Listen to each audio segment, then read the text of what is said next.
celui-là. Voilà. Ça va trop vite.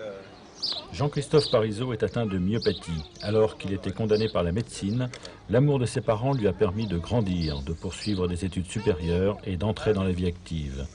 Aujourd'hui, avec Katia, son épouse, et leurs 3 enfants, il mène une vie presque classique avec ses joies et ses peines, ses difficultés et ses atouts, mais avec peut-être un petit quelque chose en plus, une indéfectible espérance. Comme ça.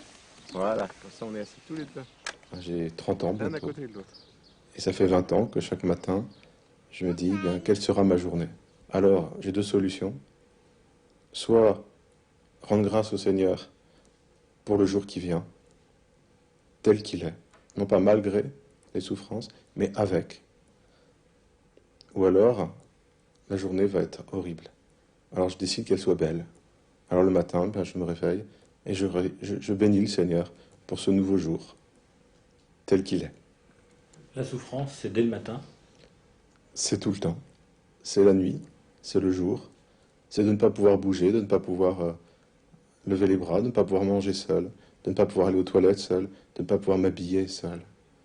Mais dans ce chemin qui m'est donné de vivre, je découvre quelqu'un d'autre qui souffre avec moi, qui a souffert avant moi. Et ce quelqu'un d'autre, c'est Jésus-Christ. Et comment accepte-t-on la souffrance alors? Je ne sais pas si on peut dire accepter. Je dirais qu'il y a plusieurs étapes. La première, et toute personne qui souffre le comprendra très bien. La première étape, c'est de crier « mais pourquoi moi ?» C'est-à-dire que quand il nous arrive quelque chose d'aussi fort, aussi total, on dit « mais pourquoi moi, Seigneur? Et pourquoi est-ce que tu m'as choisi moi? Qu'est-ce que je t'ai fait ?» Ça, c'est le cri de Job. Première étape, pourquoi moi?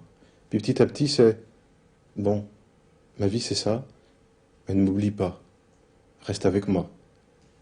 Oui, Seigneur, ne m'oublie pas. » Puis la troisième étape, c'est « bah, tu sais, Seigneur, je suis heureux de te connaître, et je sais que tu vas être avec moi. » Puis si on a un peu de force, et si on y arrive après, l'étape suivante, c'est bah, « je te rends grâce, Seigneur, de ce que je vis, parce que c'est beau, même si c'est dur. » Je suis heureux de vivre, et je le dis, même si je souffre, je suis heureux de vivre. Et je suis heureux qu'on m'ait donné la vie.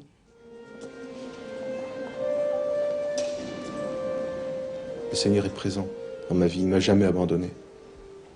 Je sais que la nuit, il y a des nuits de solitude, où on est dans le silence, avec tout le matériel médical.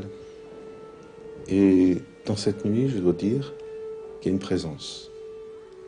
Et quand je me réveille la nuit, avec toute cette solitude parfois, eh bien, je me rends compte que je ne suis pas seul, et que quelqu'un est près de moi. C'est dur à expliquer, mais elle est réelle, cette présence.